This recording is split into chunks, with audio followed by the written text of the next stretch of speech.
Race 11 is the Best Car Parks Gold Cup Open 525 final over 525 yards. 1 In for a Penny, 2 Blast Off Fire, 3 Knocknable Sid, 4 Ballymac Cash Out, 5 Boyle Sports Bingo, and in 6 Minglers Popeye. Fitzy, what do you fancy?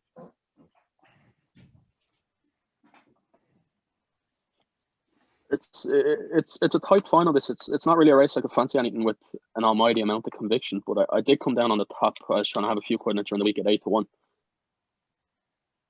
I plan when the Betfair markets are put up, I'll be looking to lay 3 and 4. I think their prices are both extremely short for the kind of race this. I think this could get messy at the first, second, third, and fourth bends. It's one of them that the top doesn't want the one box 2 edges off corners a bit. The Blast Off Fire, though, he charges the boxes a tad as well, which could lead to anything at the start. It's certainly the biggest inconvenience. A 2 that charging the boxes could be 3 because he's reliant on fast and start and getting across, lead around the corner. Ballymac Cash Out he's had 3 in different runs in this question, to say the least. His first round wasn't amazing. I thought he folded quite tamely, like something might have been a miss. I was surprised he actually turned up for the second round, and he was flawless this second night. I mean, he did 28.01. He probably left a few lengths on the track. He really showed himself that he is one of the fastest dogs in training. He's a massive prospect for next year. But then last week I thought he looked a bit below himself again. Obviously, if he falls into this pattern where he shows up again for the second week, he could blow these apart. Like he really is that fast. But I'd look to get after him with the inside speed. 5 ahead across on the run up. He's a good trapper. He made the Puppy Derby final. He ran it up before Paul Hennessy bought him. I mean, he looked a big prospect back then. He probably went off the boil for the best part of a year, even longer than that. I mean, that was September, October 2019. He was at his best. With the Hennessy, whatever happened there, it just didn't work out for a while. But he's really come into himself the last few weeks. He looks a different dog. He's a very strong stayer over this trip. In fact, I think he could be an amazing 750 dog if he's ever stepped up to it. He's a good trapper. He's tapped for a bit of toe over 4 bends and then he flies home. Mingler's Popeye in 6 has been running really well. He's had a few adverse draws in the competition. He's had a few good runs now. He's led to the third bend every night. He has a chance of leading to the third bend again, but 6 is a terrible draw for him. He could carve this whole field up on the run up the way he's been starting. He's a really sharp starter with big early pace. If I wanted to play in the race, I've tried to bet the top at 8s. I'd probably have a few quid at 7. Well, I don't think I could put anyone off 1, 2, 5 reverse forecasts, trying to get the big 2 out of the frame and 6 out of the frame. I mean, even reverse tricasts, you wouldn't have to have too much. I mean, they're all liable to be near enough triple figure price on the night. You could easily be talking a 3, 4, 500 to 1 tricast dividend if you could get 1, 2, 5 to hit the frame.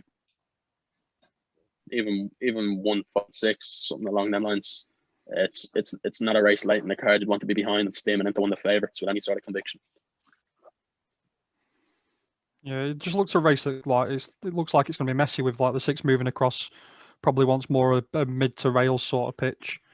Like you say, the 5's not got much early, so it might get away with it. But I just thought Sid might get across here and get on the skin. But again, at 11 to 10, I wouldn't really want to play. And you know, like you say, the inside there moving off a little bit could cause him a bit of trouble as well as he's trying to get across. So yeah, I think it's just a messy race, isn't it? Yes, the Knocknable Sid dog, he held in for a penny about 3/4 of a length on the corner when he was inside him. One is a very good box for break, and in for a penny, he'll definitely appreciate the move to the 1 box, even if he doesn't want to be on the fence. I don't think Knocknable Sid can get around him off a levelish break with him. I think he'll really need to come out like he was over and Nottingham to get out in front here.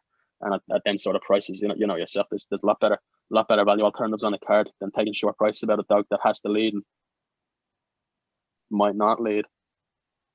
Yeah, that's it. It's like you say, you could take them both on and just sort of have the field going for you there at a price as well. You know, and if one of the 2 short ones does win, it's not the end of the world. I think that's probably how I'll try and approach it. I'll probably try and lay 3 and 4 and yeah, maybe look for something as a bit of place value. I mean, I suppose it's risky business, but I can see people being drawn into betting the Ballymac dog purely if he flops out like he has on quite a few occasions in his career thus far, heads onto the fence, 1 and 2 run off, it could get messy up front. If he finds himself in any sort of position down the back, I'd be fairly confident he's 2.5 lengths better than all these from 2 to 3. That's the sort of pace this dog has in his engine. Like he is a freak. He's going to be one of the best dogs. He's already one of the best dogs in the country, obviously making this final at such a young age, but he's only going to get better. I mean, 5 to 5 probably isn't even his trip. He could want anything up to about 50 yards further. So Fitz's fancy for race 11 is trap 1 in for a penny.